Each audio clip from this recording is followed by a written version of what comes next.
Oi, pessoal, boa tarde, boas-vindas, obrigado por terem aceitado o nosso convite, obrigado, Mabuse, uma honra para a gente estar aqui com você nesse nosso primeiro encontro.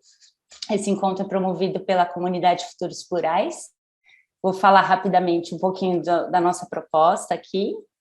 A gente tem mais ou menos um ano de existência, um pouquinho mais, e a gente começou se juntando como um grupo de estudos, com interesse em aprender um pouquinho mais sobre estudos de futuros, foresight, e pensar juntos que futuros são esses que a gente está construindo coletivamente, e mais ainda refletir sobre o que a gente pode fazer de diferente, né, no mundo, dentro da nossa esfera de impacto, para construir futuros que a gente deseje viver. Então, nesse um ano, a gente começou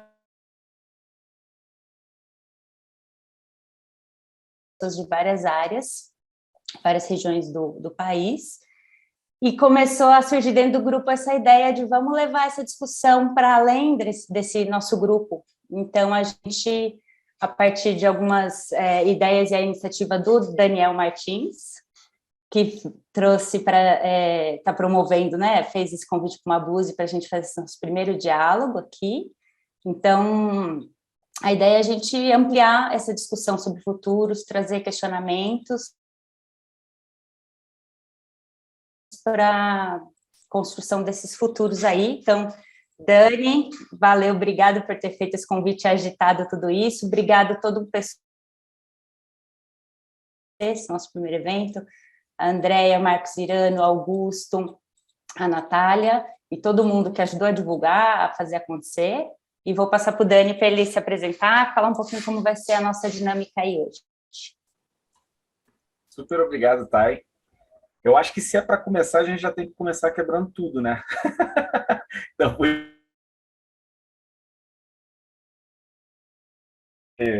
o Mabuse, que é um cara que entrou na minha vida aí lá em 2016, mais ou menos. A gente já teve a oportunidade de trabalhar no mesmo lugar. E aí depois eu tive o privilégio de ser aluno, né, do Mabuse, né, no mestrado em design que eu fiz. Minha formação inicial é como designer, mas hoje eu atuo com um bando de profissão que eu não consigo explicar para minha família. Então, futurista é uma delas, ludólogo é outra. E, na real, não importa muito rótulos, né? E aí, como eu estava falando, da gente começar quebrando tudo. Porque acho que é muito significativo que a gente fala o tempo todo sobre pluralidade de futuros, né? Quando a gente começa a estudar futuros, para quem está chegando agora e não sabe direito o que é os estudos de futuro, né? Justamente seria de usar uma analogia muito boa, que é eu não lembro agora quem falou, mas eu ouvi pela boca, acho que da Rosa Alegria, ou do Jax, não lembro. Mas o arqueólogo é o cara que estuda o passado para entender como eram os costumes, a cultura dos povos e da humanidade, né? Enquanto o futurista ele é um arqueólogo ao contrário. Ele estuda o presente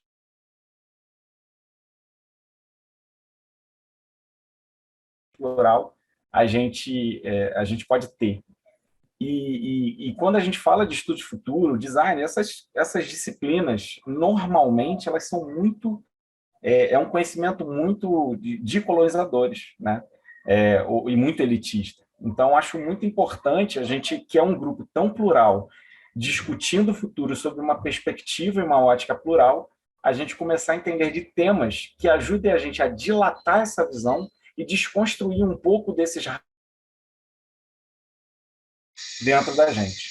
E quem, para mim, hoje, né, existem várias pessoas, mas quem está ali no meu círculo próximo e que discute isso com muita maestria é nosso querido Mabuse, que eu não vou apresentar minha tradicional frase roubada. Quem é você na fila do pão, Mabuse? Se apresente, por favor. Nossa. Para começar mesmo, eu queria agradecer o convite. Eu acho que uma das coisas que mais me movem é justamente esses momentos de diálogo que tem essa qualificação, né, que é aquele negócio. A galera vem e me pede para falar de um tema e, assim, existe uma grande chance da gente ir para lugares completamente diferentes eu vou pedir a bondade de vocês de entenderem que em algum momento vai fazer sentido, certo? Eu tenho essa esperança, pelo menos. Já que a pergunta foi muito específica, né, essa pergunta simples de quem a pessoa é, né?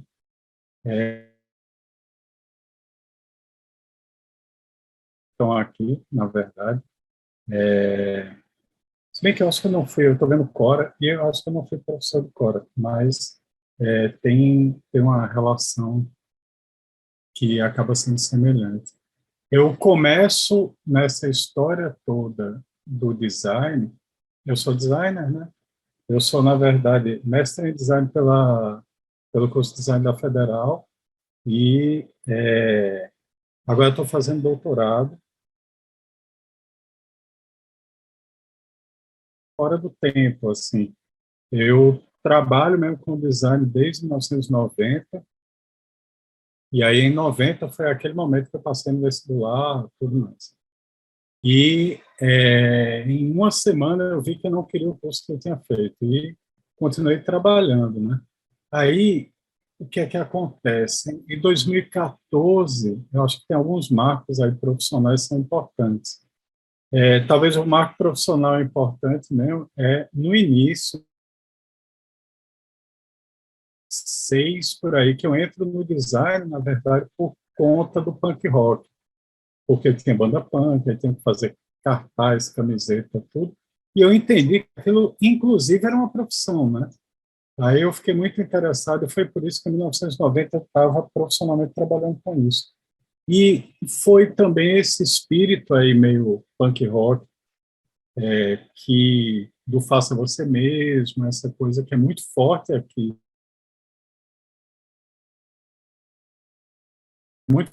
no Recife, e apareceu em 1994 a oportunidade de trabalhar com um negócio que estava começando, se chamava World Web, e que tinha uma promessa de uma utopia emancipadora da humanidade que era muito interessante.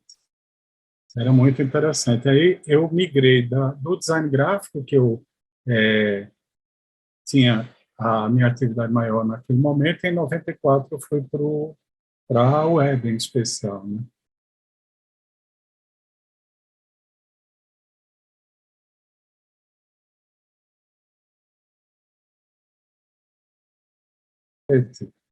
E em 99 voltei para o César. Eu sou também essa criatura muito estranha que está há 23 anos no mesmo trabalho, certo?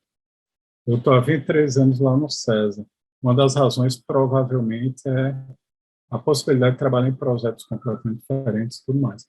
E aí, nessa jornada, dentro do César, eu ajudei a contribuir na criação, numa consolidação de uma área de design lá, e na consolidação também do papel do design dentro dos processos de inovação dentro do César.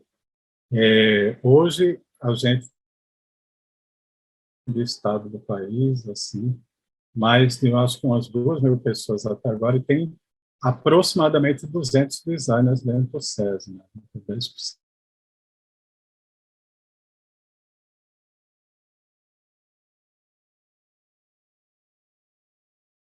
para a academia.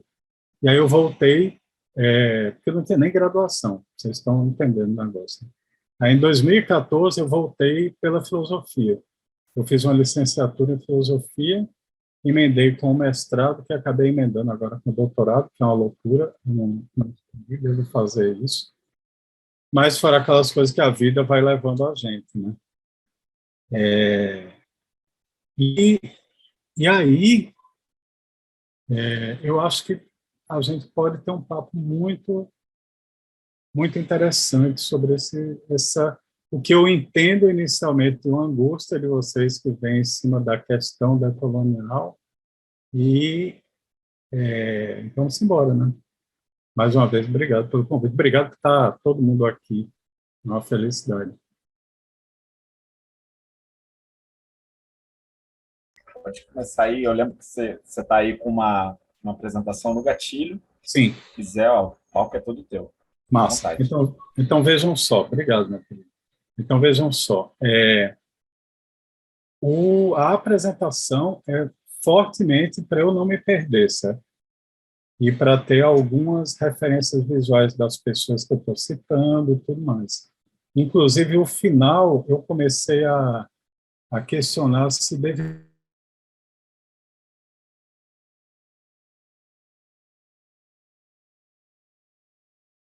Então, eu estou completamente aberto a interrupções. Isso a gente está num volume de pessoas que é completamente factível de transformar isso numa conversa. Tá bom? Eu vou abrir minha apresentação. Se não estiver fazendo sentido, se o negócio estiver chato, qualquer coisa assim, vocês avisam. A gente pega outro caminho.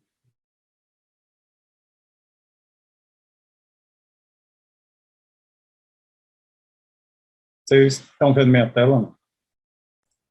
Estamos sim. Sim, estamos vendo. Veja, eu estou doido para que isso acabe, assim.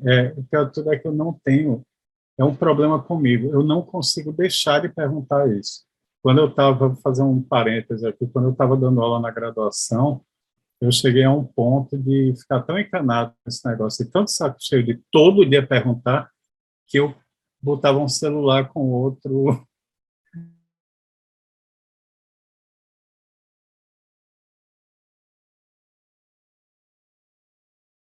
A ideia dessa nossa conversa, até para conseguir organizar as ideias, eu estou tentando dividir em três partes, certo? Uma primeira parte, uma espécie de diagnóstico do estado das coisas, até para entender por que o questionamento de vocês sobre decolonialidade é importante. O segundo momento é a gente pensar em alternativas de pensamento e ação, posto que nós temos esse estado das coisas, né? E, no fim, uma coisa que depois agora relendo, está absurdamente pretensiosa, peço desculpas, reivindicar uma outra definição de inovação. Porque no estado das coisas,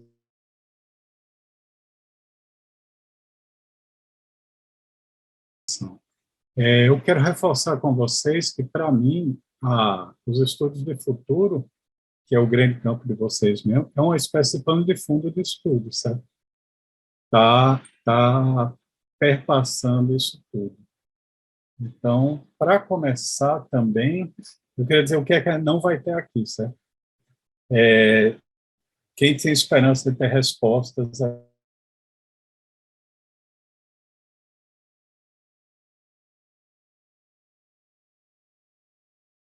duas perguntas, então, é o sonho, como diria agora, é o sonho de princesa. Agora, também não vai ter receita de bolo, como fazer certas coisas, e muito menos certeza absoluta. Quanto mais eu estudo, mais eu vejo que eu não sei boa parte do que a gente está tratando.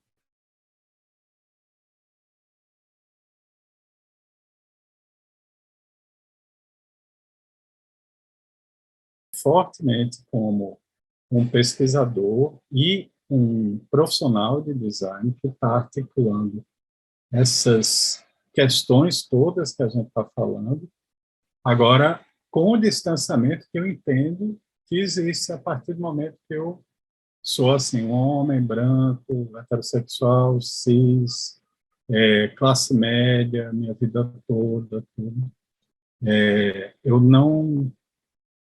Eu gostaria, e aí a gente vai tratar de questões que são muito específicas aqui, de epistemes mesmo, de construções de conhecimento, que não são exatamente as formação, que assim como boa parte de vocês, essa formação mental, né, assim, baseada.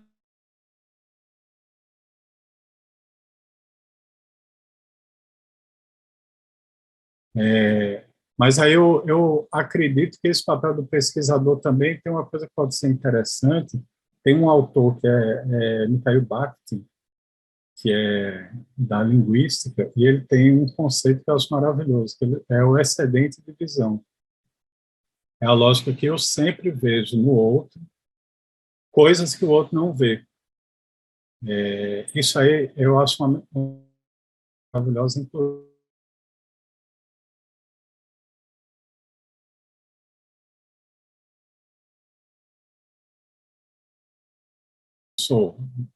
Todo mundo que me olha, que pode me olhar tudo, vai ver coisas que eu nunca vou ver na vida, né? Então eu tomo essa liberdade. E já levantando a bola que existem em cada área dessa pesquisadoras e pesquisadores fantásticos que vocês podem convidar para mergulhar.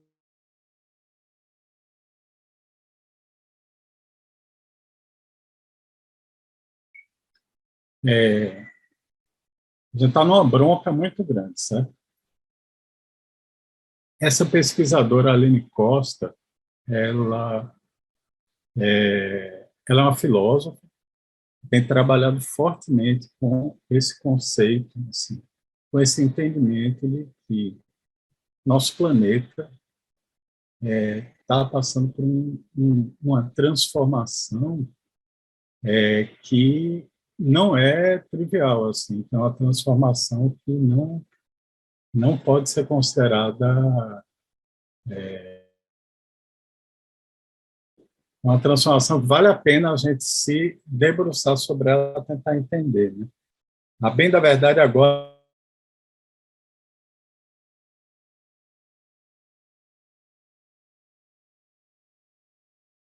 mas não vou achar.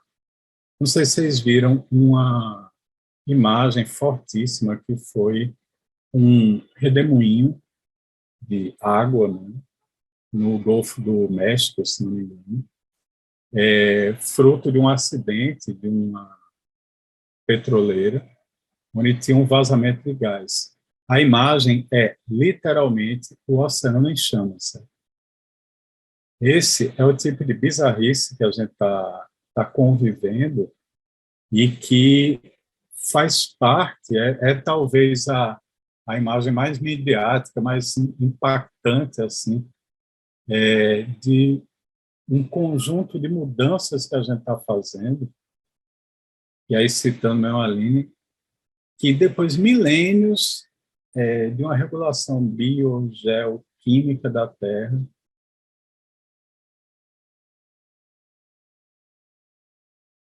essa regulação. Uma coisa que a gente vai trazer, que eu vou trazer lá na frente, mas já vou fazendo spoiler, a gente tem dentro da arrogância humana, uma das coisas que a gente tem é essa arrogância antropocêntrica, né? A gente acha que a gente faz muitas coisas grandiosas, né?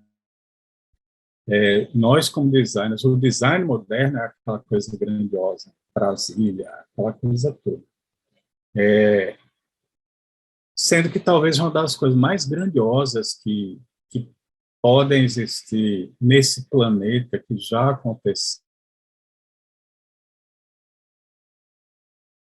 assim, o crescimento de uma cianobactéria que há alguns bilhões de anos atrás desenvolveu uma forma de produzir energia que deu para esse planeta o oxigênio, certo? Tem uma cianobactéria que cria esse equilíbrio da gente ter há milhões de anos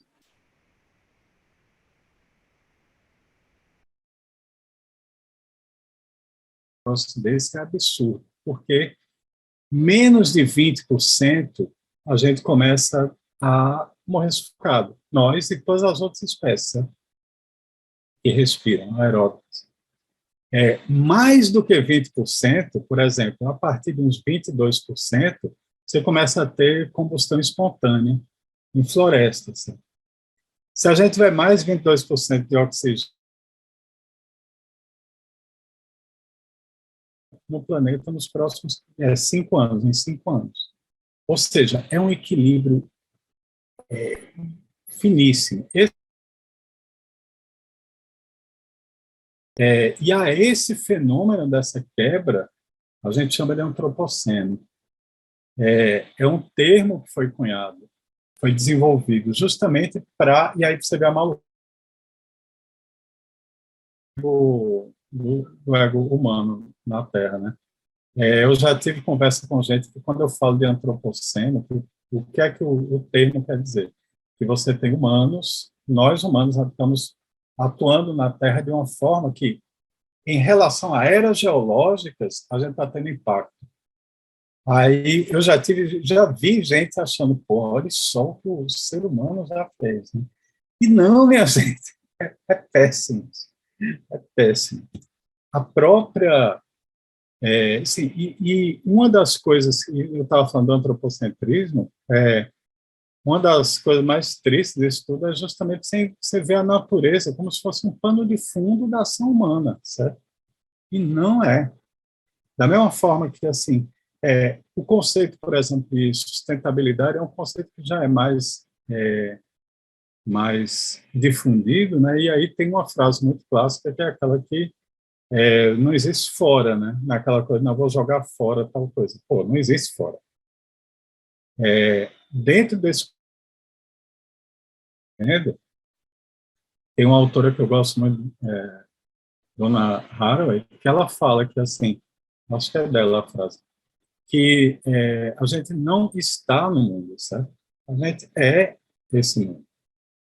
A gente não está, não existe a opção da gente não estar. Assim, não é uma coisa que a gente está de passagem, não é um contexto em que a gente não tem uma ação. Não, a gente é parte de um sistema que é muito maior do que a gente, inclusive há milhões de anos, com as tais cianobactérias. E aí essa coisa do antropocentrismo, ela é muito danosa para a gente, em especial no design e tudo,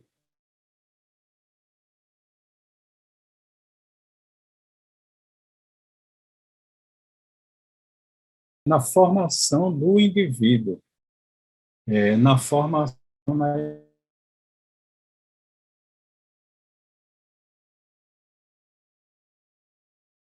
para vocês verem. Esse cartaz ele foi feito para a Bienal de Design 2010, foi um pedido do organizador de uma exposição, Rico Lins, e o grupo que assinou foi o Autômato. O Autômato sou eu e a Aide, minha esposa. E assim, a intenção da gente em 2010 era criar uma representação gráfica que mostrasse a pequenez humana em relação à riqueza e pluralidade dos seres que estão no planeta. Assim. Hoje, quando eu olho para esse cartaz, eu vejo uma quantidade enorme de problemas. Assim. Eu vejo camadas e mais camadas de problemas. Você vê a melhor das intenções, mas estava tão forte isso arraigado na gente, e é tão difícil sair disso, que você vê. Eu não vou falar tudo, não, porque é barra pesada, certo?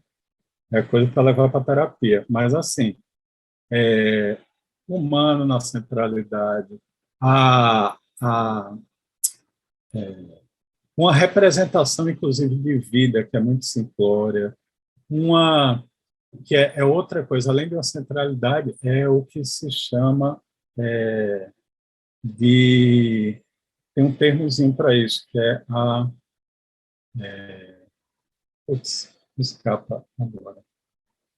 Mas é como se, assim, além de ser o centro, a gente se vê como algo além de todas as outras espécies, né? Uma exceção, o excepcionalismo humano, que está representado, obviamente, aí pelo branco, o resto tudo em cor. E de quebra, só para parar por aí, a binariedade, né? De colocar assim um representante. Mas isso aí é para mostrar. A gente está falando, pô,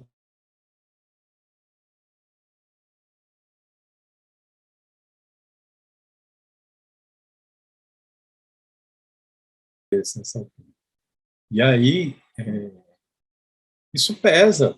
Eu vi o pessoal comentando aqui, isso pesa. Sabe aquela frase, sentiu? A gente sentiu quando viu. Mas é muito importante para entender de onde é que vem essa formação subjetiva, né? E isso é muito interessante para começar a questionar o antropoceno mesmo. Está fazendo sentido até agora para vocês isso aqui? Está indo bem? Então vamos embora. A própria Aline Costa, ela lembrou a placa Pioneer, outra coisa horrorosa, né? Tá botando a NASA nesse negócio, minha gente. A gente não queria ter feito nada disso. E foi feito, entendeu? É muito curioso. Tem 3 perguntas que a Aline Costa faz em um dos artigos dela, e aí uma coisa que eu posso fazer, inclusive me comprometo a mandar um monte de artigo para vocês, de tudo que eu estou citando por aqui, que eu acho que pode ser uma boa. As 3 perguntas são: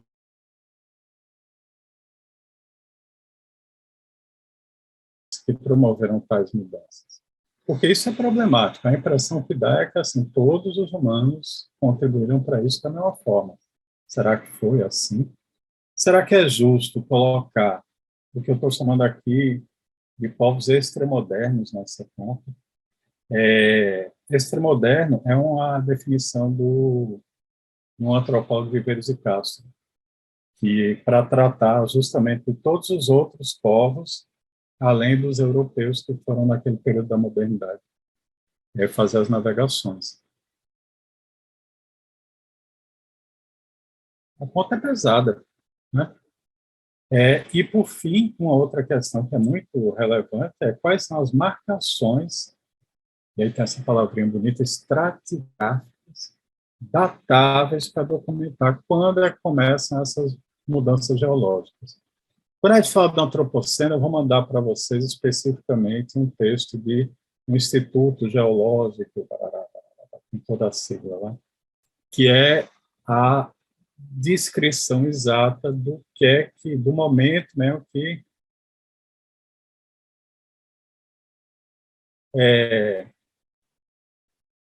para tentar responder inicialmente as 2 primeiras perguntas, eu vou trazer outra autora,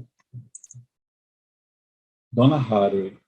Eu não sei se vocês conhecem a Donna Haraway, ela é uma.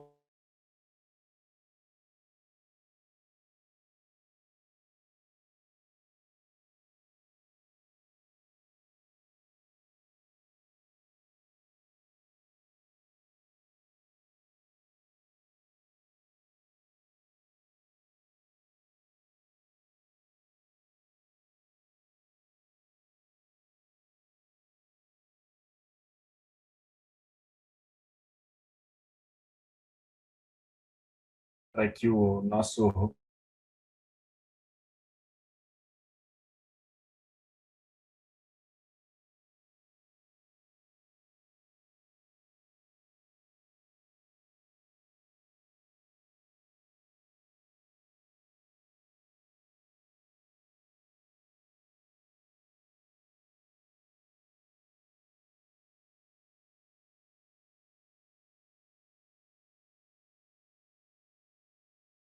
Então, ela levanta 2 pontos muito claros, né? Assim, não são todos humanos.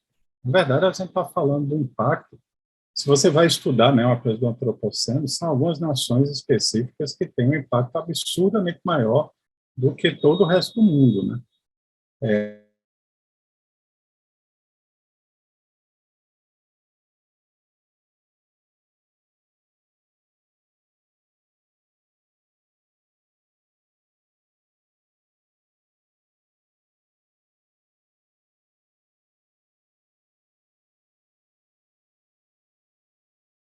O estado do Texas, ou coisa que o vale, é assim, isso não é correto.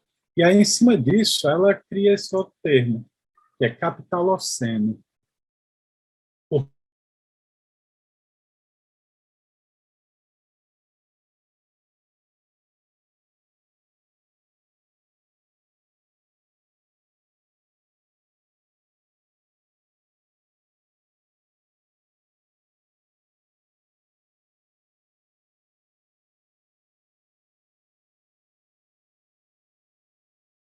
E o questionamento dele é interessante. Ele diz que o antropoceno, o capitaloceno mostra bem essa ligação dos problemas desse modo de produção e consumo, que levam para boa parte dessa tragédia que a gente está no planeta, daquela oceano pegando fogo e tudo. Por outro lado,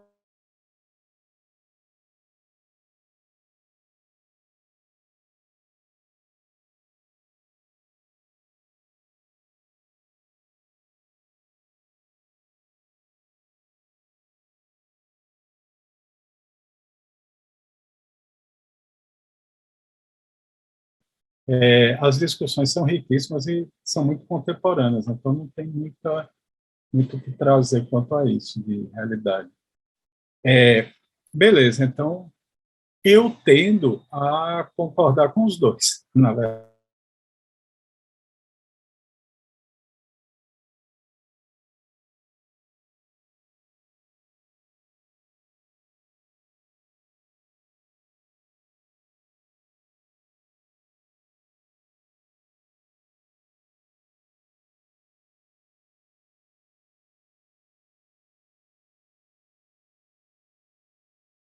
Nossa, tudo bem. Foi minha aluna também, tá vendo? Ele explicita isso aqui, em um dos textos dele, que uma marcação aceitável por parte dos pesquisadores são as histórias dos muito que levam para boa parte dessa tragédia que a gente está no planeta, daquela oceano pegando fogo e tudo. Por outro lado, como ele fala, o capitalismo vai acabar muito antes dessa era geológica do antropoceno acabar, porque provavelmente o humano vai acabar antes de que os efeitos acabem. Assim. Aí isso é uma discussão entre eles, vocês vão ver outra coisa. As discussões são riquíssimas e são muito contemporâneas, então não tem muito o que trazer quanto a isso de realidade. Beleza, então eu tendo a concordar com os dois, na verdade, em momentos diferentes e tudo. Rafa, Rafa. Nossa. Aí, quanto a marcações estratigráficas, né, datadas, esse pesquisador Chakrabarty, ele tem uns artigos sobre o planeta. Nossa, tudo bem. Foi minha aluna também, tá vendo? Ele explicita isso aqui, em um dos textos dele, que uma marcação aceitável por parte dos pesquisadores são as histórias dos impérios modernos e das colônias, a expansão da Europa, desenvolvimento da navegação, o surgimento da modernidade, a globalização capitalista e o global como um todo. Isso amarra para a gente uma questão da gente entender o que é que eu digo quando eu falo sobre modernidade, né? Normalmente, quando eu falo sobre modernidade, uma referência muito clara da modernidade na Europa, tudo, é René Descartes, certo? René Descartes tem lá, um grande marco da modernidade mesmo, a criação do método científico, lá, o método cartesiano, aquela coisa toda. Só que para marcar bem o que a gente vai encontrar nessa expansão da Europa, eu quero dar um passo atrás e ir para esse senhor aqui, Francis Bacon. Bacon, ele, na verdade, é considerado um dos, pode chamar um pai mesmo do método científico. Ele é o primeiro a falar sobre empirismo e tudo mais. Ele começa, você vê, 1560 e pouco, assim, antes de Descartes constrói em cima dele, e ele cria esse conceito do edifício de conhecimento, né, onde você tem bases para o desenvolvimento das pesquisas do conhecimento geral. E ele tem essa frase: a natureza é inferior ao poder, e o poder pode transformar tudo. Ele tem uma outra frase que eu não botei, porque eu sei que é dele, mas eu não encontro nos livros que eu tenho dele aqui. Veja só, eu acho que a gente, como pesquisador, tem um negócio que eu aprendi há muito pouco tempo mesmo, assim, eu acho que é um aprendizado o tempo todo, você vai lendo, inclusive, quem você não gosta, né? Como pessoa mesmo, ele vai aquela frase, um homem de seu tempo, tudo, e é muito problemático. Por exemplo, ele além dessa, ele tem uma visão da natureza como o feminino. Então, tem uma frase dele, que a pesquisa científica que ele fala, tem que olhar por baixo da saia da natureza. Barra pesada. Barra pesada. E aí você entende onde a gente está chegando, né? E aí, para reforçar, para explicitar isso, é aquela coisa, você quer que eu desenhe, né? Aí ele vai e bota essa imagem no frontispício do livro dele, que é um dos livros mais importantes, que trata especificamente sobre o método científico dele, né? O nome do livro é Novum Organum, que é uma maluquice, porque órgano é uma maluquice de um ego aí. Órgano é o livro, eu vou usar uma terminologia que não é adequada, certo? Mas, digamos, é o livro que trata do método científico, mas não era o método científico, certo? Mas o método de inferências e tudo de Aristóteles. Aí ele lança um livro que para ele é o novo órgão, certo? A partir daí tudo muda. E em grande medida muda. E é muito interessante você ver essa mudança do surgimento da ciência associado a essa imagem.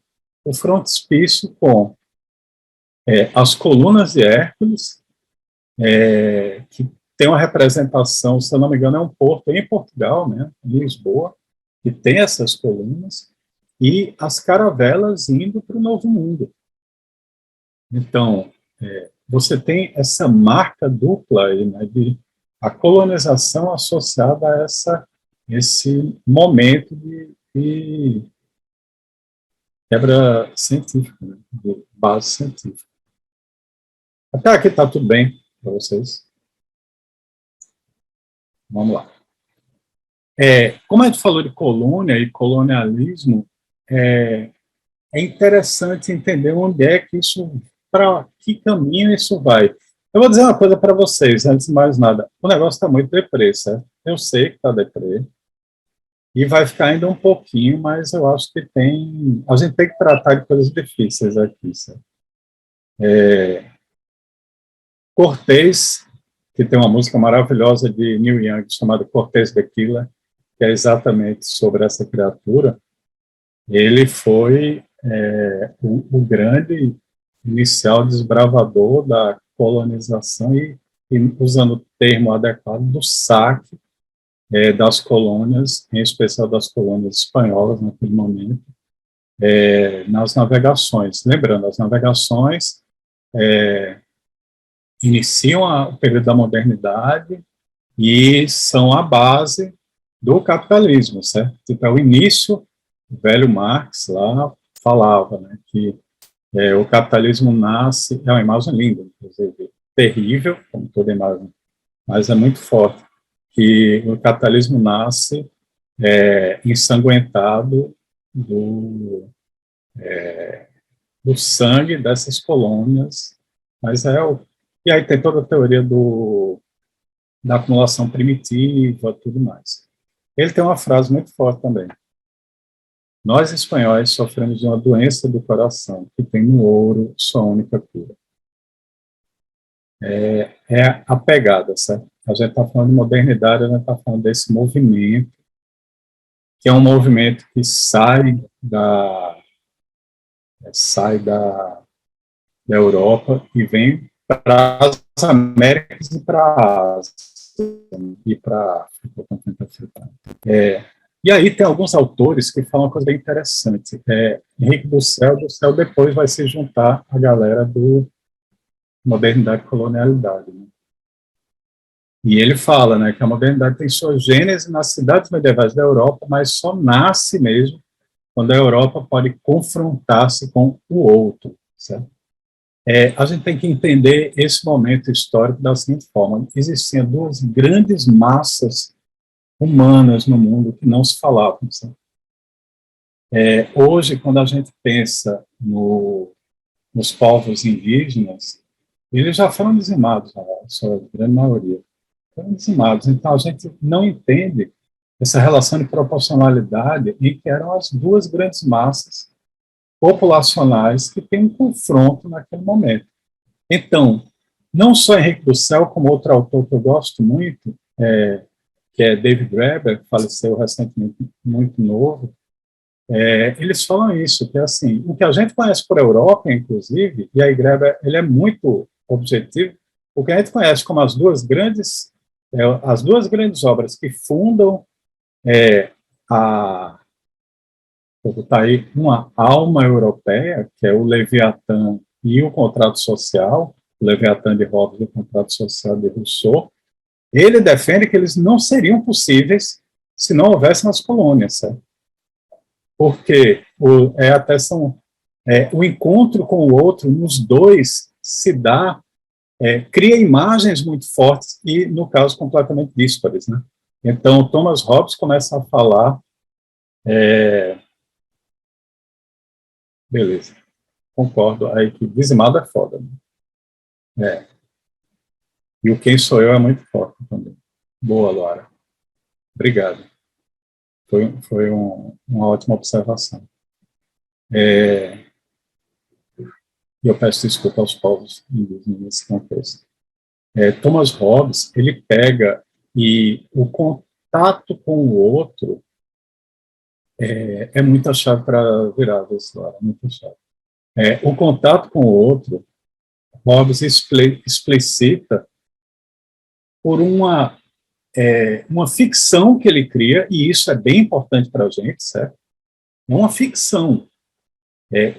Esse conceito que ele desenvolve é um conceito ficcional de um estado de natureza da luta de todos contra todos. Então, no caso, para ele, o encontro com o outro, ele enxerga naquele outro realmente uma situação em que, se não há o Estado, existe o lobo é homem o homem é o lobo do homem, aquelas frases todas, essa luta de todos contra todos. É uma ficção isso. E é uma ficção que existe pelo contrato com um outro que ele não entende.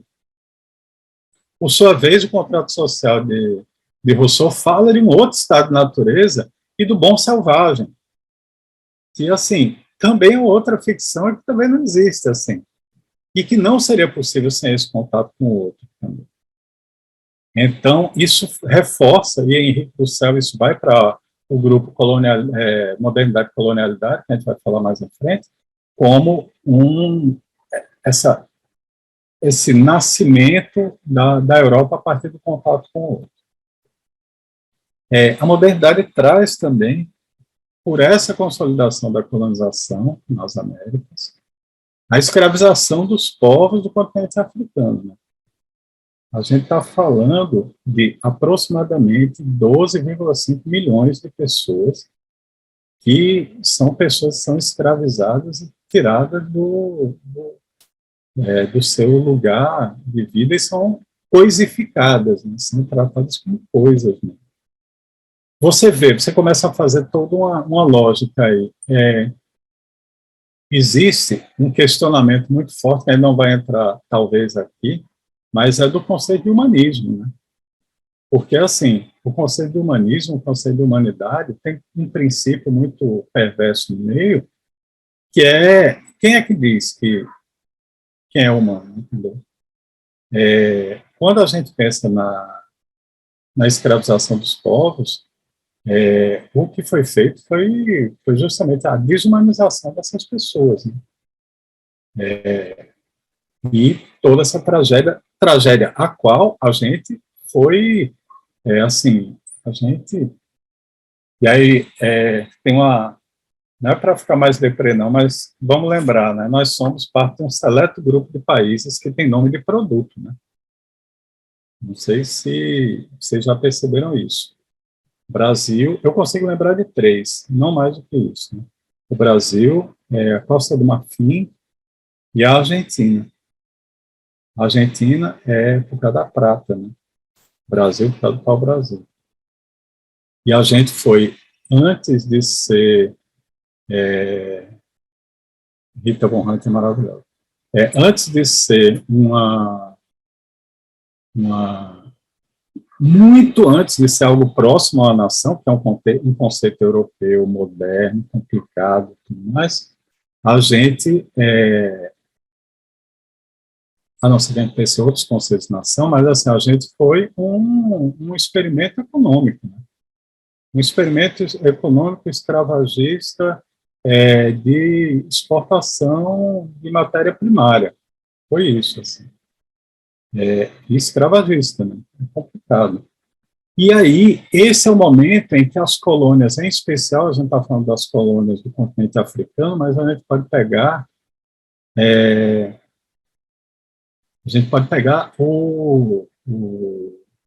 a Ásia também. A gente tem as colônias, foram assim, a colonização da Índia foi um negócio absurdamente brutal.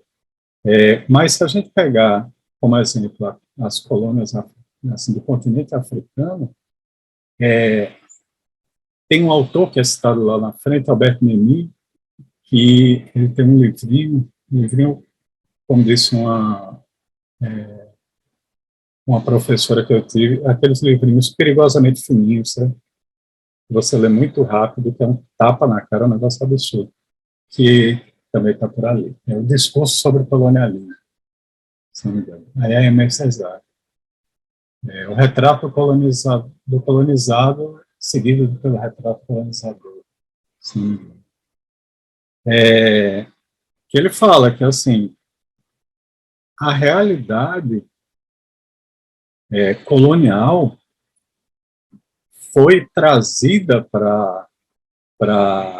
foi percebida pelo resto do mundo quando é aplicada à Europa, né? Quando a gente fala do nazismo durante a Segunda Guerra, o que Hitler fez foi justamente pensar, a Alemanha a Alemanha perdeu as colônias que tinha, a Alemanha tem que se expandir colonialmente, então eu vou colonizar a Europa. A gente pode entender dessa forma, inclusive porque as tecnologias que ele utiliza são tecnologias que já tinham sido usadas nas colônias. A gente está falando de concentração, a gente está falando de trabalhos forçados até a morte, a gente está falando da coisificação das pessoas, né, de transformar a desumanização. Foram 11 milhões de mortos. Antes, a gente pode pegar que é pouco falado, mas todo o massacre do Congo belga na época, né, que a Bélgica empreendeu. Então,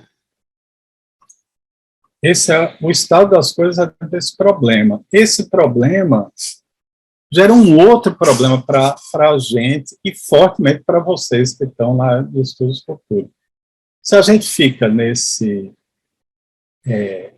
entendimento de mundo, onde a gente viu como a colonização leva a essa crise climática que vira o que a gente está chamando de antropoceno, capitaloceno, seja o que for. E a colonização como essa expansão europeia que cria esse mundo que é inescapável, em vários momentos a gente pode dizer que é inescapável. Então a gente pode cair muito facilmente na construção do que Isabelle Stengers, que é maravilhosa, assim, uma autora maravilhosa, chama de futuros infernais. E aí um futuro infernal básico que ela chama é Mad Max, certo? Mas você pode pegar o seu futuro distópico de sua preferência.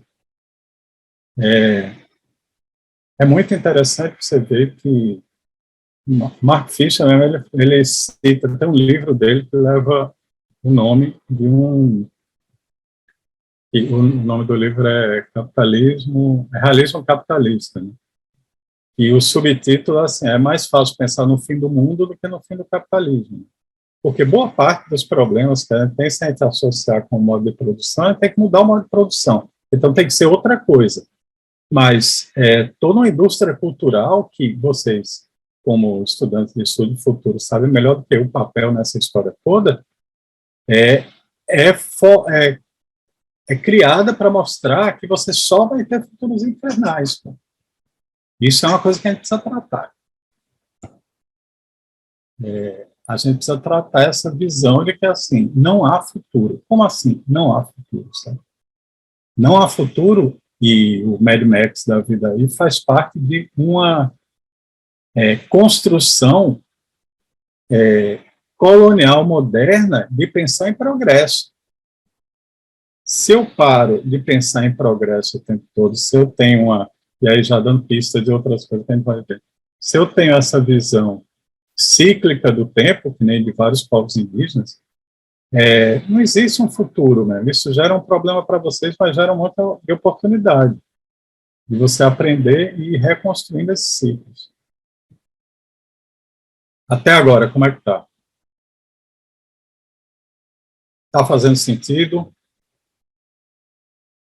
Tem questões, a gente pode dividir em blocos as questões. Tem questões agora ou não?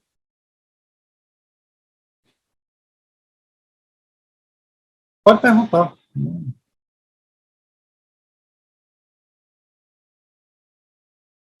Acho que vai vir para o fim, hein?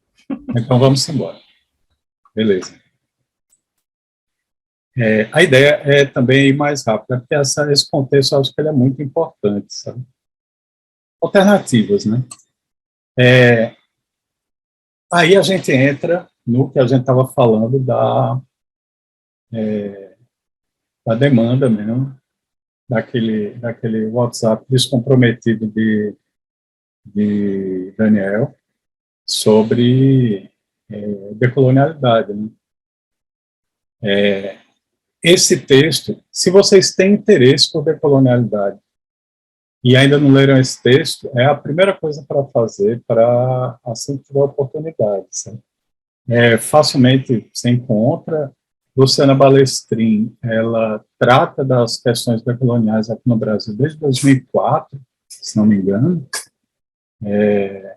e era um negócio que ela sempre quis trazer para cá, tudo mais, e ela escreve esse artigo maravilhoso, América Latina e decolonial. Uma das coisas que ela faz brilhantemente nesse artigo é mostrar que existe uma história, certo? A gente esquece, às vezes a gente, nessa maluquice da gente, que é completamente moderna, nesse sentido da modernidade e desse período, e completamente capitalista da velocidade, né? A gente para muito pouco para entender os contextos históricos, certo? Eu tenho um flerte com o marxismo, que eu não vou dizer que eu estudo, porque isso não é uma verdade, eu teria que estudar muito mais fortemente, assim, para dizer que estudo, mas uma das coisas que eu entendo é que, assim, eu entendo que existe, né, um materialismo histórico, assim. Não adianta, você tem que olhar para o que está acontecendo de verdade, assim, não é o que eu quero. Eu tive uma conversa muito boa um dia desses, que foi justamente numa reunião de trabalho, que aí alguém levanta, não, mas esse momento em que o Estado não está investindo em inovação, isso pode ter oportunidades. Aí, olha, veja só, materialismo histórico, certo? Básico. Em algum outro momento, o desenvolvimento de inovação que não teve algum tipo de apoio do Estado em algum lugar do mundo, assim, não houve. Então, melhor pensar direito, assim, melhor.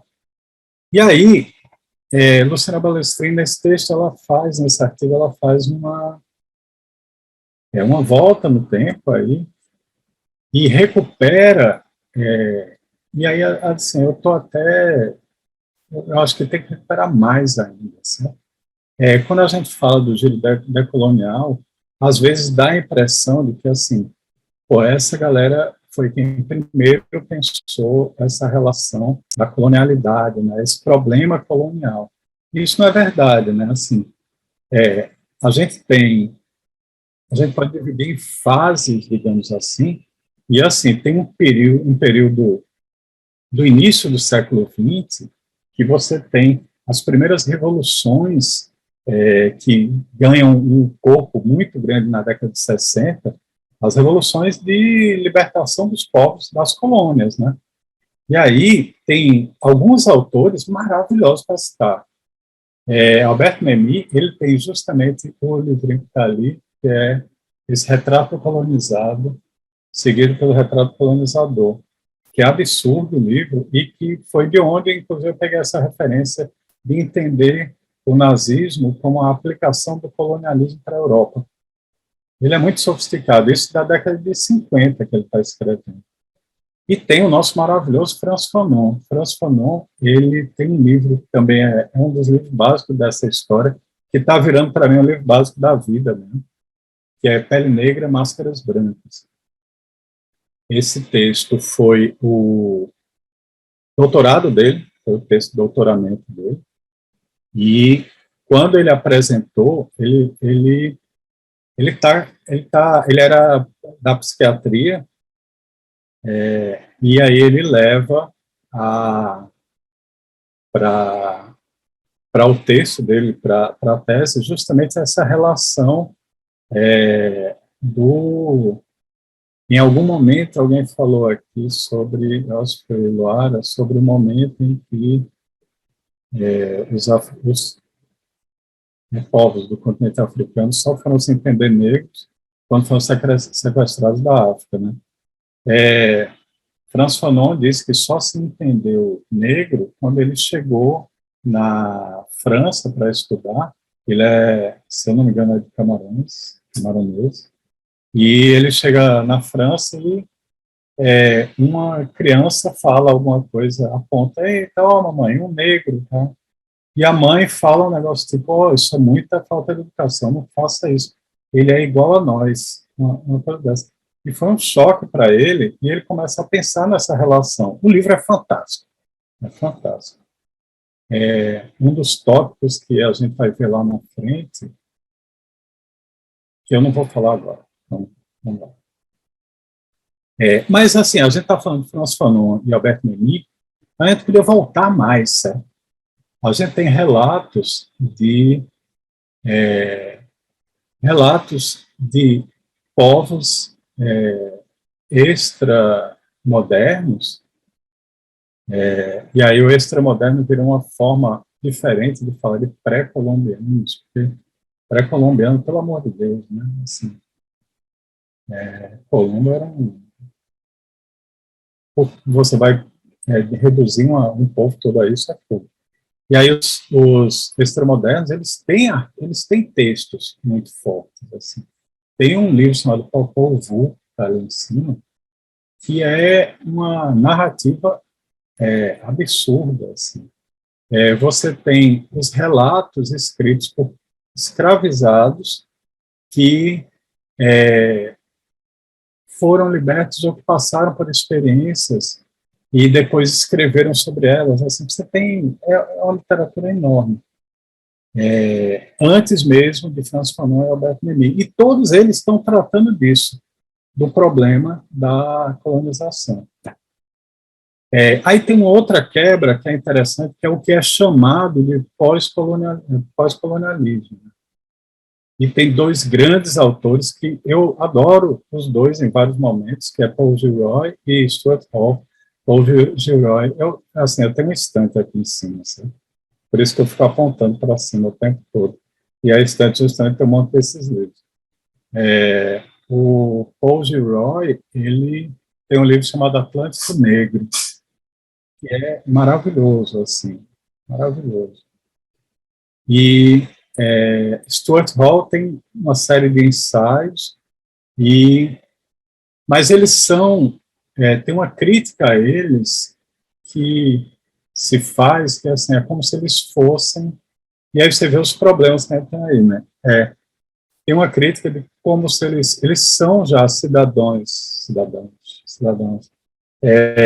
ingleses, eles estão em Birmingham, se não me engano, Stuart Hall com certeza, eu acho que e eles escrevem sobre a diáspora e tudo mais. Mas você começa a ter movimentos que são movimentos que buscam trazer a escrita para o locus mesmo onde a colonização acontece. Então, você começa a ter gente que nem eu esqueci agora o nome dela, que é uma antropóloga indiana. Ela ela tem um texto bem famoso que é Pode o Subalterno Falar, que é a teoria da subalternidade do sul da Ásia. Eles já começam a questionar esse negócio de dizer, olha, é o seguinte, aí vejam os problemas disso, né? Mas assim, Paul Gilroy, Stuart Hall, massa, legal, mas eles são ingleses. A essa altura eles são ingleses, e os ingleses são os colonos, os colonizadores. Então, nós estamos escrevendo aqui do lugar da subalternidade, onde o subalterno não pode falar, e a gente está querendo justamente que o subalterno fale, certo? Beleza. Aí entra a galera desse grupo, modernidade e colonialidade. A modernidade e colonialidade é um grupo que, inicialmente, eu nem botei as fotos, porque a gente só pôr. Mas tem Walter Mignolo, tem do Céu, a Spivak, obrigado, Graziela. A Gayatri Spivak, que é a do Pode o Subalterno Falar. Um conjunto desses pensadores de várias disciplinas diferentes das ciências sociais se juntam inicialmente para fazer o que eles chamam de uma teoria da subalternidade da América do Sul. E aí, depois de poucos encontros, eles rompem com Spivak, com a galera toda de lá, justamente trazendo uma outra questão. A questão aí é que a própria Spivak, ela tem ela é tradutora de Gilles Deleuze, por exemplo. Eles fazem uso de uma episteme, de um conhecimento produzido na Europa, em larga escala, mesmo nas teorias que eles constroem. E aí a galera do modernidade e colonialidade começa a questionar isso. E é daí que vem o grande grupo que se conhece como o grupo fundador aí dessa decolonialidade, né, desse conceito de decolonialidade. Até aqui está indo tudo bem. Chegamos você vê, eu não sei nem que horas são. Depois de quase uma hora, chegou no ponto que vocês perguntaram lá naquele momento. O grupo, ele tem algumas questões que são extremamente interessantes, certo? Entre elas, o próprio conceito de colonialidade. A ideia da colonialidade é um termo novo que se cria, e isso é uma característica desse grupo, modernidade e colonialidade, que ele cria termos novos que eles acham que são importantes para entender esse contexto novo. Então, a colonialidade seria o que fica da colonização após o fim histórico, do momento histórico de colonização. Então, eu vou ser muito tosco aqui, mas eu acho que é uma representação boa. Sabe quando a gente fala da síndrome, assim, de cachorro vira-lata? Em grosso modo, é isso, mas não é só isso, na verdade. Né? Todas as questões racistas, boa parte dos povos, estão dentro do que fica de colonial após o fim desse período histórico de colonialidade. Minha dissertação de mestrado foi uma análise de um recorte de 12 anos, 12 ou 15 anos, essa eu não lembro, daquela revista de design, Estudos em Design, onde eu fiz uma análise estatística de repetição de frequência de termos, e a colonialidade ali está gritando, sabe? É aquela coisa assim, depois eu mando o link para vocês, mas tem uma série de questões, tipo a predominância de homens nesse universo, homens brancos, tá? Com algumas características do nosso país extremamente interessantes. Aí, o que é que a gente tem mais da colonialidade que é interessante desse grupo? O conceito, eu acho que é um conceito que fica facilmente entendido, de uma divisão de 3 tipos de colonialidade. Se a colonialidade é o que fica depois do período colonial histórico, mas de colonização mesmo das pessoas, então você pode dividir em uma colonialidade do saber, e aí você tem, por exemplo, mais claro, a estrutura de ensino que a gente tem. Então, a estrutura de ensino que é um derivado da Europa e Estados Unidos. A colonialidade do saber, e ao mesmo tempo, dentro da colonialidade do saber, o que eles chamam de epistemicídios, né? Você tem os genocídios dos povos e os epistemicídios. Você mata o conhecimento produzido por esses povos. Uma crise que eu tenho de escrever sobre essas coisas entre outras coisas, está na academia, né? Que é o campo de colonialidade do saber básico. Mas não é só isso, é escrever. Porque, vejam, o próprio ato da escrita é uma forma de colocação de poder, uma forma de imposição de poder. Tipo, você fala de uma pré-história, uma história antes da escrita, você vê o nível, e aí você desconsidera os povos que têm sistemas de construção de conhecimento muito mais sofisticados do que a escrita. Mas, assim, não é a cara da Europa, esse tipo de coisa. Isso aí é a colonialidade do saber, tem a colonialidade do poder. Uma explicação básica é você entender que, assim, tipo, a gente era colônia de Portugal, hoje a gente fortemente é colônia dos Estados Unidos. Isso, pensando nessa lógica de colonização e tudo, e é muito importante a gente assumir isso, minha gente, porque quando a gente assume isso, a gente consegue dizer, opa, tem algo se movendo no mundo, e o que é que vai acontecer quando a gente não tiver mais, quando a gente tiver uma multipolaridade como está se apontando agora? A gente vai ser colonizado ainda por um país que talvez não seja mais o centro como é hoje. Hoje você faz a escrita acadêmica em inglês. Assim, já tem muita gente começando a escrever em mandarim as coisas. Já tem linguagem de programação em mandarim. Beleza. Essa é a colonialidade do poder. A colonialidade E, por fim, tem a colonialidade do ser. Que tudo que a gente tratou até agora dessa subjetividade, desse se ver como esse sujeito individualista, o empreendedor de si mesmo, isso tudo faz parte dessa colonialidade do ser. O CEO de MEI. Está fazendo sentido isso para vocês? Existem críticas ao pensamento decolonial, né? Vocês já vão imaginando isso, né? Um livro que eu indico... Desculpa te interromper, tem uma pergunta aí da Valéria. Isso. Ela fala, já que você tinha pedido para ser um diálogo, né?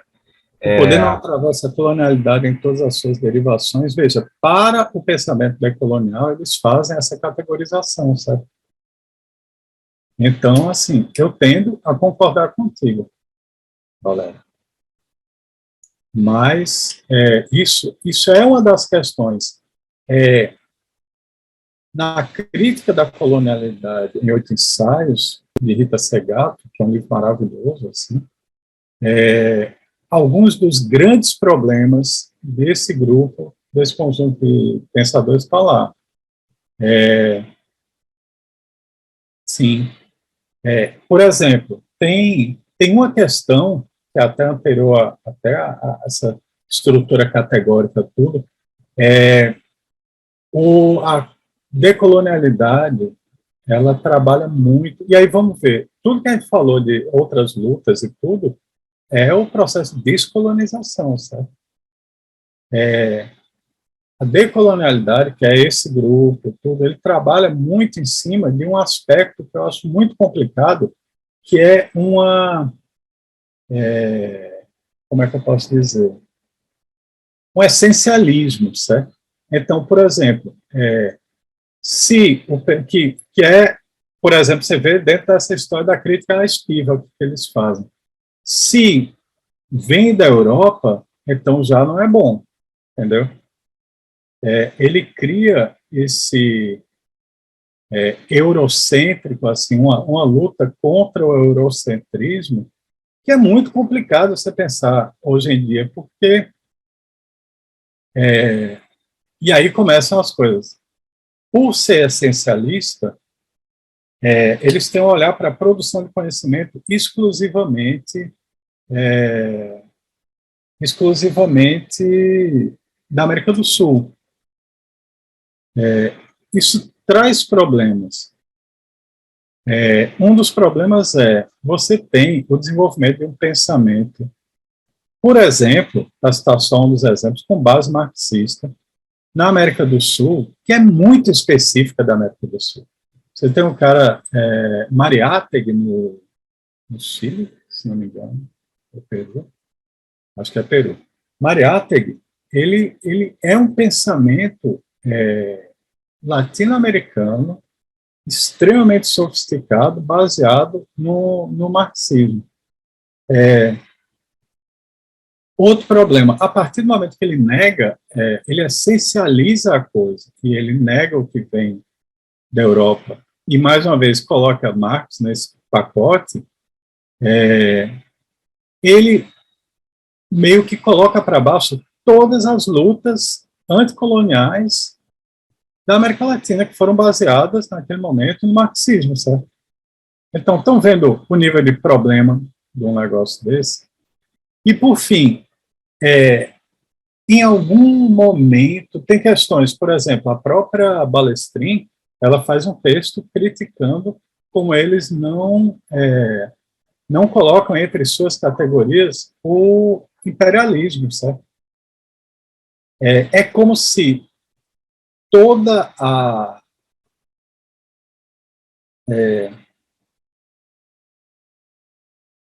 decolonialidade do César, exatamente. E é como se toda a relação acaba sendo muito mais, como é que eu posso dizer? Está muito no campo das ideias e, por exemplo, eles se afastam muito de qualquer luta específica dos povos sul-americanos, né? Ao ponto de ter grandes problemas com movimentos sociais contemporâneos que são muito relevantes. É muito complicado. E aí, um efeito muito curioso é que, assim, eles têm todo esse essencialismo, mas, ao mesmo tempo, praticamente todos os nomes atuam como professores nos Estados Unidos, certo? Aí tem questionamento do pensamento deles nesse sentido, do quanto eles efetivamente batem de frente com as questões do que eles chamam de colonialidade do poder contemporâneo mesmo, certo? Entenderam mais ou menos? Faz sentido essa crítica? Por exemplo, eles desconsideram completamente Domenico Losurdo, que foi citado aqui agora. E tem esse livro maravilhoso da Contra-História do Liberalismo. Eles desconsideram, porque é eurocêntrico. E aí tem essa autora, meio que para a gente fechar um pouco esse negócio, porque senão a gente não acaba 5 e meia. Essa autora, ela é maravilhosa, a Silvia Musicanti. Ela sai um livrinho dela, que estava por aqui em algum lugar. Tá. Eu não consigo pronunciar o nome, sinceramente. Não sei se vocês estão vendo. da N-1, e é o subtítulo da reflexão sobre práticas e discursos descolonizadores. E ela tem uma frase muito forte de crítica à colonialidade, sabe? Ao grupo modernidade e colonialidade. Ela diz assim que a decolonialidade é uma moda, ela dá logo, vai de voadora, assim. A decolonialidade é uma moda, a decolonialidade é uma moda, o anticolonialismo é o objetivo, não, o anticolonialismo é a luta, e o pós-colonialismo é o grande objetivo. É o que ela levanta, assim. O nome dela é Silvia Rivera Cositano, no passado. Agora, a gente tem, se a gente for se abrir para as possibilidades, que nem estão aqui, mas as outras possibilidades de anticolonialismo mesmo, a gente tem no Brasil coisas fantásticas, sabe? Tem talvez o maior pensador vivo que eu acho que a gente tem nesse contexto é o Antônio Bispo, que é um pensador quilombola e que ele faz essa jogada que ele chama, assim, ele dá um exemplo maravilhoso. Tem vídeos dele, eu vou mandar também. O vídeo dele é maravilhoso. Ele diz que a lógica é que ele tem um tio dele que era mestre em uma luta marcial específica lá quilombola. E ele diz que esse tio dele fala, né, que você tem que usar a força do oponente contra ele mesmo, as armas do oponente contra ele mesmo. Uma coisa meio aikido, assim. Meio entre a capoeira e o aikido, provavelmente, uma coisa dessa. E aí, por isso, ele decidiu, o quilombo dele mesmo se juntou e disse, esse menino vai estudar, porque a gente precisa de alguém que vai ser o tradutor nosso para esse povo não quilombola, né? E aí ele entrou para a academia, essa coisa toda. Ele ele está nas lutas lá do quilombo há muito tempo, e ele usou essa metáfora do golpe do outro contra ele usou na lógica de que, assim, o não quilombola, ele cria conceitos que quer botar para a gente, né? Então ele começou a criar conceito também, sabe? E os conceitos dele são brilhantes, pô. Ele diz, por exemplo, que nós, quilombola, não temos cultura. Cultura é coisa do europeu. A invenção da cultura, inclusive é o nome de um livro fantástico de antropologia, é um conceito europeu. Eles têm cosmologia. E aí a gente volta para aquela coisa da natureza não ser um pano de fundo para o humano, certo? Ele está falando dessa relação de tudo ser uma coisa só. É fantástico. Aí, em cima disso, e aí meio que para fechar, porque eu acho que eu errei completamente no planejamento dessa apresentação, já é quase 5h30, eu vou ficar devendo a viagem em cima de inovação para vocês.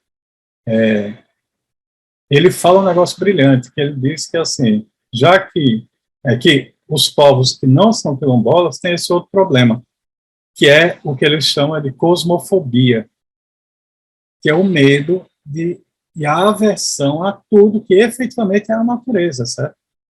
Inclusive de si mesmo. Ele é brilhante. E agora que eu vi que eu estourei o tempo absurdamente, vai até 5h30 e eu vou ficar devendo aí a viagem de inovação para outro momento. Para ver se a gente consegue ter pelo menos uns 10 minutos de conversa, né? Eu ia falar que isso não seria um problema para mim, porque eu ficaria aqui o dia todo só nessa reunião do Zoom, se fosse possível. Mas eu entendo que também o pessoal tem tempo. Você quer talvez... Ou ter família. Sim. Mas é que, assim, a gente estava conversando ali, o pessoal do grupo de estudo, que é o tipo de coisa, assim, de conteúdo que a gente precisa depois de refletir, porque é bacana, assim, a gente fica aqui, caraca, são muitos hiperlinks, é uma lista de leitura infinita que você não vai completar nessa encarnação, muito provavelmente. Daí a importância de a gente ter esses encontros com síntese. E aí, nesse sentido, cara, eu ia te perguntar justamente, já que você não chegou nesse conceito de inovação de forma profunda, se não faria sentido, assim, óbvio, a gente tentar resgatar aqui nas perguntas, já abrindo aí para a galera, né?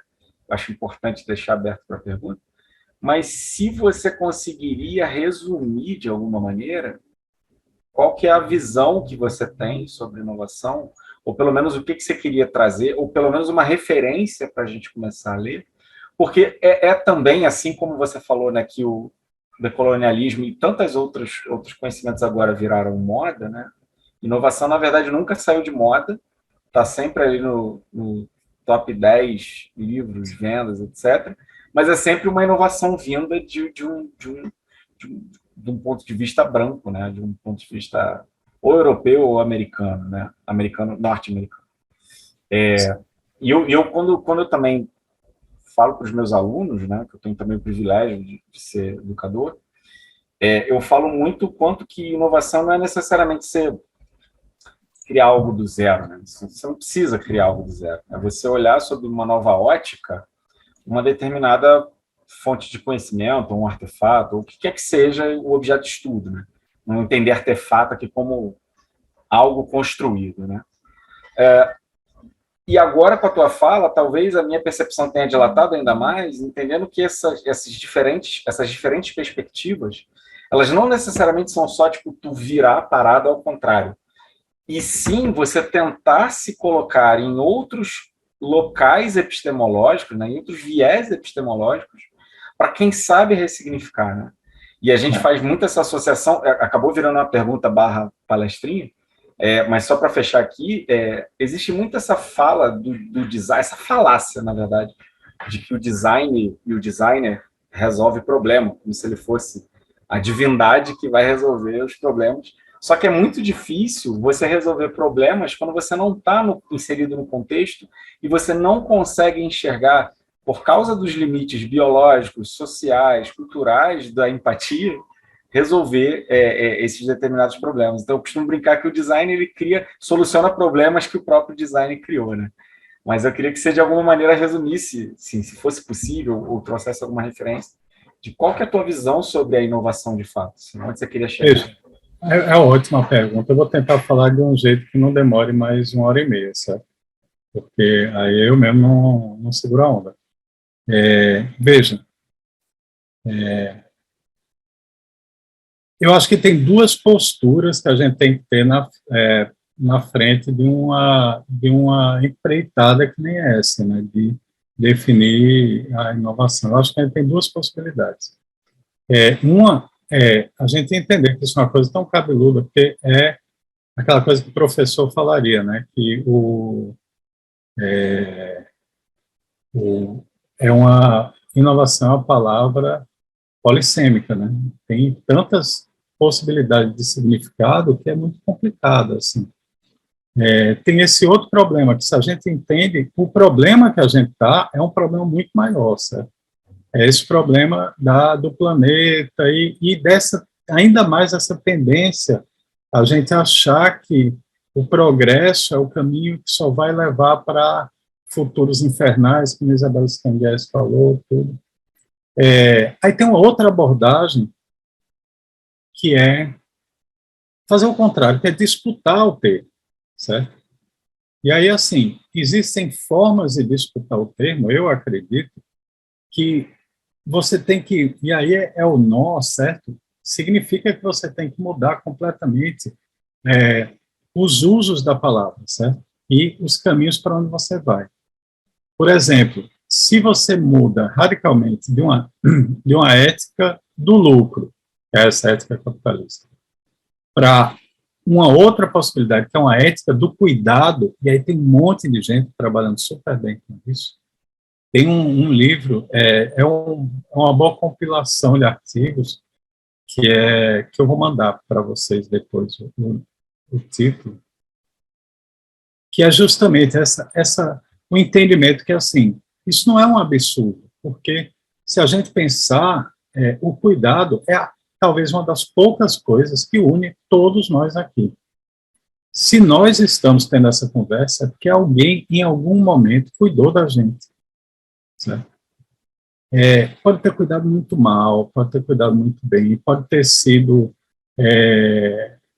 um avó, um avô, pode ter sido o pai, pode ter sido a mãe, pode ter sido uma instituição, mas a gente foi cuidado e a gente está aqui por causa disso. Então, isso é uma das coisas principais que você pode ter na vida de todo mundo, já como elemento principal. E você pode entender que o cuidado, ele, além das pessoas, ele é um cuidado com as coisas também. E ele tem um nomezinho específico, e é engraçado, porque pode parecer muito besta, mas é manutenção, né? Então, cada vez mais eu tenho me interessado por uma ética do cuidado aplicada às instituições e uma ética da manutenção aplicada à inovação. Porque talvez essa coisa do disruptivo, talvez isso do inédito, isso seja um legado que ainda vem de uma esperança do progresso como uma seta que está indo para frente, certo? E que talvez isso não exista mais, inclusive. Porque se você acha que você tem vários povos extramodernos, vão dizer que não é uma seta para frente. A gente está dando ciclos, o dia nasce, depois o dia, a noite cai, e no outro dia nasce de novo. Eu tive uma conversa recente com uma pessoa que trabalha com o pessoal da economia, da agroecologia, né? E o produtor rural do campo está percebendo de uma forma muito mais dramática da gente, a agricultura familiar, tudo, como mudou completamente o ciclo da natureza, certo? Então, talvez essa seta não exista mais. Aí, se for para fechar um negócio, eu acho que a gente tem que parar de ficar tentando encontrar o novo, que vai solucionar problemas, tudo, e começar a partir do quebrado, sabe? Começar a partir do que está defeituoso, do que está quebrado, e não ver esse defeito, essa quebra, como algo negativo, não. É algo inerente àquilo, entendeu? Eu acho que em pouco tempo, é isso aí. Maneiro. A gente passou um pouquinho, mas acho que dá tempo aí da Regina fazer a pergunta. Ela está com a mão levantada há muito tempo. Pode Regina falar. Ela vai aproveitar para saber se eu vou participar da banca dela. Quer ver? Fala, Regina. Sacanagem. Isso. Pode ou abrir o microfone ou você manda mensagem ali no chat para a gente. Para a galera que está saindo, deixar aqui registrado, né? Depois a gente vai disponibilizar o link para rever, porque de fato tem que rever, velho. Não tem jeito. Eu agradeço. Tem que ler as paradas, voltar a ver várias vezes, senão falou do sexto aí. Né? Quem não é do grupo vai ter que entrar em contato aí para eu mandar a lista, ou então entra em contato com o grupo e pega a lista de referências que eu vou mandar, tá? Ou faz esse exercício de entrar no grupo. Aí, Regina conseguiu. Boa tarde. E aí, tudo jóia? Você vai participar, sim, da minha banca, senão eu não defendo. Eu vou. Primeiramente, parabéns pela apresentação. Muito bom ouvi-lo. E eu queria trazer algumas reflexões. Eu sou historiadora de formação, para quem não me conhece. Sou aluna e orientanda de Mabuse aí no mestrado. E aí, um pouco sobre a reflexão que eu queria trazer do meu campo de formação, de história. Tem um cara chamado Carlo Ginzburg, que é um historiador italiano, que ele trabalha muito com ele é considerado o pai da história da mentalidade, que ele provou, né, que em períodos que essa consciência, principalmente vinda da colonialidade, que tem conhecimentos e saberes dominantes, que permeia durante diversos séculos e diversos povos, como se todo mundo vivesse da mesma maneira. E aí ele reescreve a história de um moleiro na Idade Média, comprovando que não só a igreja na época tinha saberes, mas moleiros, pessoas que eram, digamos, excluídas e invisíveis na sociedade da época enquanto conhecimentos e saberes, né? Então ele faz isso através de uma análise de um processo inquisitório que ele encontra em uma igreja lá de Milão, e enfim. E aí eu acho que minha reflexão é mais se a gente, nesse momento de possíveis construções de futuros plurais, não seria um momento um pouco de usar esse método de reconstrução de povos que, digamos que resistiram e subverteram a essa lógica colonial que a gente vive até hoje, né?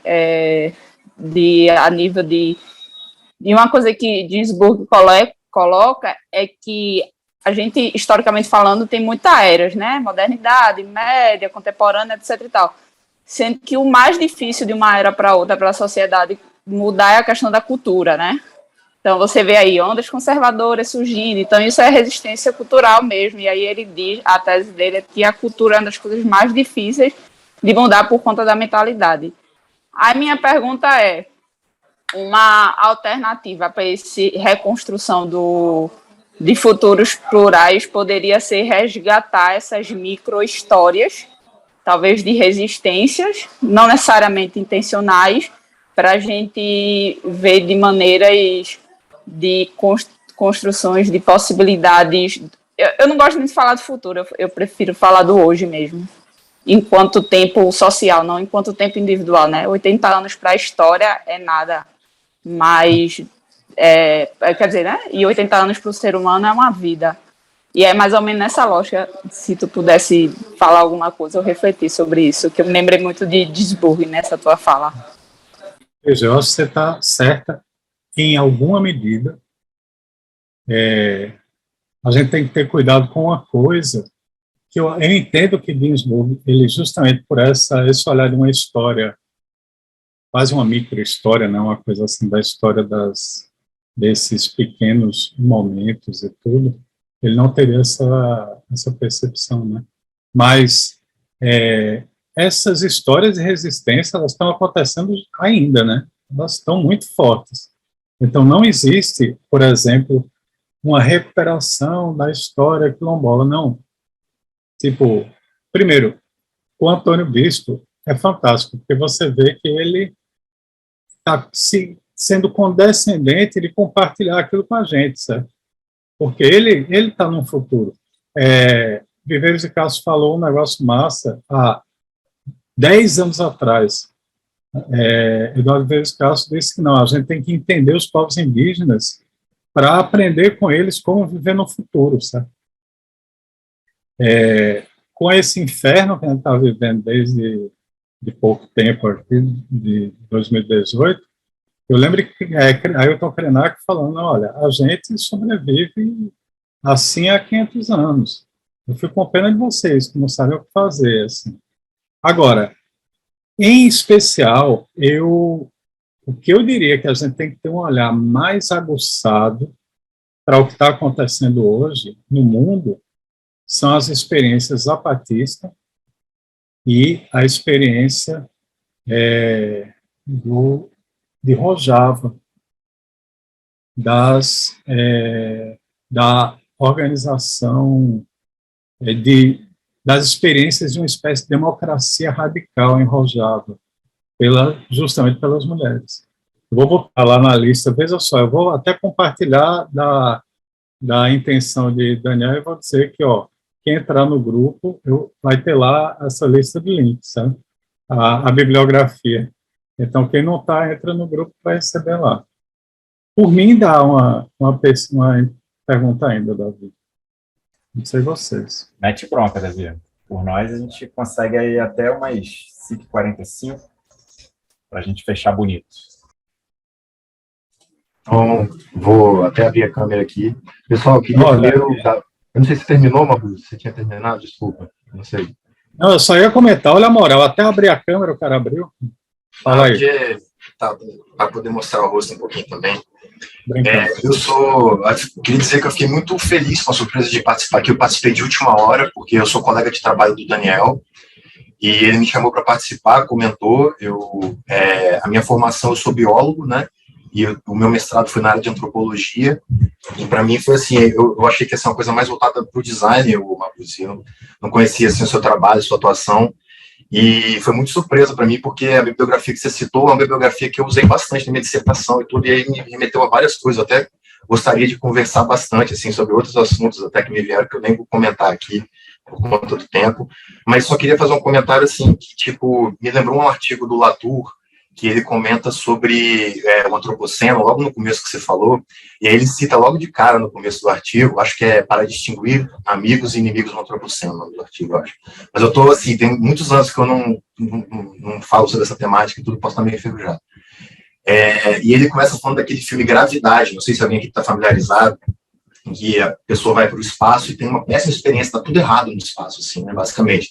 Geralmente a gente está acostumado com esses filmes de espaço onde tudo é glorioso, a humanidade conquista novos mundos e se expande, né, uma expansão infinita e tudo, e esse filme dá meio que uma freada nisso e mostra, tem hora que o cara fala que, pô, odeio o espaço, que está tudo errado, e a gente, assim, nós somos seres, eu até como biólogo também, extremamente ligados ao planeta de onde a gente veio, né, são milhões e milhões de anos de evolução e adaptação, e assim, tem questões que, por exemplo, a gente não pensa no espaço, que quando você está fora do espaço, a gravidade, a falta da gravidade terrestre, seus ossos se deterioram, né? Então, assim, essa questão da colonização é muito complexa. A questão do campo magnético da Terra, a questão de, pô, não sei o que mais, a atmosfera que você mencionou aí, o equilíbrio, né, e tudo. Então, onde achar isso em outros mundos e tal. E mesmo assim, a gente se diferencia tanto, assim, a gente tem essa questão do antropocentrismo tão forte, a comunidade, somente da cultura europeia, igual você mencionou e tudo. E eu queria saber até, tentar me adiantar aqui um pouquinho, assim, porque tem tanta coisa que eu queria falar, na real, assim, de negócio. E a gente tem, assim, que se salvar, né? Mais do que salvar o planeta, a gente tem que se salvar, porque o planeta já passou por tanta mega extinção que, tipo, mesmo se a gente fizer uma guerra atômica, daqui a milhões de anos ele vai estar um jeito da vida prosperar novamente, tudo. E mesmo assim, a gente é tão antropocêntrico, a gente se isola tanto de tudo isso, essas ligações, que a gente fica olhando para o espaço, né? A gente tem aqui a nossa Terra, com tudo isso para resolver que a gente falou agora, esse tanto de problema colonial aqui, várias situações, e existem até essas coisas meio piadas dos milionários tentando fazer viagem espacial, comercial aí, e tudo, e aí aqui é um lugar que a galera está falando de futurologia, então achei que valeria perguntar, uma coisa, a sua opinião sobre o futuro é aqui na Terra, ou a gente tem que tentar colonizar outros mundos como uma espécie? Eu imagino já a sua resposta, mas eu queria ouvir a sua opinião sobre o tema, assim, sobre essa questão da colonização espacial, né? Sabe? Tipo assim, eu queria ouvir um pouquinho sobre isso, que me lembrou bastante, várias coisas. Obrigado, viu? Massa, cara, muito obrigado. Eu até vou dizer um negócio, eu virei leitor, tá aqui também, leitor assíduo de Lynn Margulis, de um tempo para cá, justamente porque ela traz um monte de questão, e ela vem da biologia, né? Ela falava que ela era essa criatura estranha, que vinha de um lado da biologia e do outro da evolução, né? Aí ela não sentava na mesa de ninguém direito, praticamente. Veja, eu vou fazer minhas as palavras de Ailton Krenak, né? Ele disse que ele está cansado desse pensamento fast food, né? Como se você pudesse comer o mundo aqui e ir embora. Eu acho assim que isso é uma coisa que do fundo do coração, é meio que uma piada para mim, sabe? Inclusive você chegar e aí vamos fazer um recorte dessa piada. Eu acho que é uma piada ponto, certo? Mas assim, tem um recorte de classe também. Será que quem acha isso massa percebeu que provavelmente nunca vai ter um negócio desse? Digamos que exista isso. Quem não for bilionário não vai, cara. Então, por que eu vou perder meu tempo ouvindo uma pessoa que faz isso? A bem da verdade, eu já tenho um negócio que é assim, eu não perco meu tempo ouvindo bilionário, porque eu acho que a pessoa não devia existir. Porque para ter bilionário você tem Exatamente. quantos bilhões abaixo da linha da pobreza. Os recursos são escassos. Assim. Mas eu acho que é por aí, né? E mesmo assim, é interessante, só aproveitar que você está falando assim, como eles enfiam isso em goela abaixo de todo mundo com a mídia, né? E assim, você citou o Roy Wagner aí, a invenção da cultura aí, como ele fala que o humor é uma ferramenta que pode ser usada muito por bem, assim, com as invenções e com as convenções das simbologias e tudo, e como ele também pode ser usado, porque todo mundo no fundo ri disso, mas está rolando, né? Tipo assim, tá gastando verba, tem gente passando fome, a galera tá investindo em programa espacial pesadamente aí e tudo, e tem muita gente que defende isso e tudo, então assim, até quando vira uma coisa de humor, tá na mídia aí, então é um problema muito grande mesmo, assim, a gente tem tudo para resolver aqui, a gente tá extremamente ligado, a gente nunca vai deixar de ser um ser biológico e tudo, mas eu só queria ouvir isso mesmo que você falou. Não, e aí, a gente tem duas coisas que são muito importantes, 2 livros foda que estão para lançar, certo? Estão para sair. Um livro ainda não saiu, é um livro clássico de Donna Haraway, chamado Staying with the Trouble. A lógica do Staying with the Trouble é justamente isso. Minha gente, vamos parar de pensar em futuros infernais e vamos continuar no problema, certo? É o que a gente tem, é o que tem para hoje. E ela encontra um monte de situação em que você age no Staying with the Trouble. E o outro é uma antropóloga chamada Anna Tsing. Ela tem um texto brilhante, fantástico, sobre um cogumelo, que eu não lembro mais o nome dele. E vejam só o que a gente está falando, certo? Isso vem da biologia fortemente, e como a gente tem que olhar para o nosso mundo para ver como é que a gente muda as coisas. É um cogumelo que é uma grande iguaria no Japão, é absurdamente caro, e ele só cresce em florestas devastadas. Então, ele já é essa loucura, né? Ele não pode ser produzido, ele só cresce em florestas devastadas. Ela tem um livro, ela é uma antropóloga, faz uma etnografia desse cogumelo. Os 2 estão para sair pela NMNG. Estão produzindo ali. Vai, Daniel. Excelente. Davi, obrigado aí pela contribuição. Foi massa. Imagina, eu que agradeço, velho. Não, sinceramente, muito maneiro. Obrigado aí. Eu te falei que ia ser foda. Obrigado, Mabuse. Você falou, eu confiei e tudo. Exatamente. Então, assim, agradecer do fundo do coração, Mabuse, foi realmente sensacional. Em tempos de fadiga do Zoom, você chega com um frescor, velho. E acho que necessário. A gente fala tanto futurismo, que novamente é outra palavra da moda, e tem esse viés de que o futurismo é tecnológico, é no espaço. Porra nenhuma. Tem diversas coisas e achados, né, inovações que a galera do futurismo do design vem trazendo e que, na real, é o que você falou, que os povos originários estão, a gente agora é muito... parece um contrassenso, né? Mas acho que para a gente construir futuros, a gente precisa urgentemente olhar para o passado. Mas não o passado colonizador, né? Mas o passado dos colonizados. Então, cara, gratidão infinita, assim, você ter trazido de forma tão generosa, tranquila, esse papo.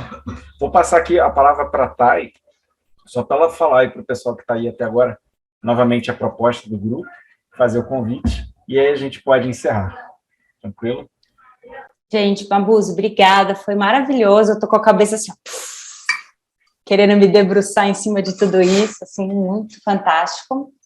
Quem quiser saber mais sobre o grupo de estudos, eu deixei meu número do WhatsApp aqui no chat, temos o site, tem algumas informações ali, tá no chat também, mas quem quiser trocar uma ideia, a gente pode trocar ali no WhatsApp, estão todos convidados, né?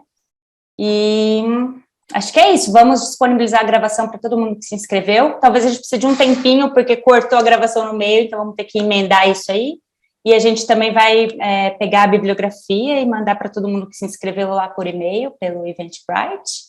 Obrigada, pessoal, todo mundo por estar aqui, e é isso. Até o próximo. Obrigado, pessoal. Obrigada. Super obrigado, Mabuse. Obrigado. Valeu, galera. Abração e a gente se vê na próxima. Lucas, valeu. Valeu, gente. Tchau, tchau.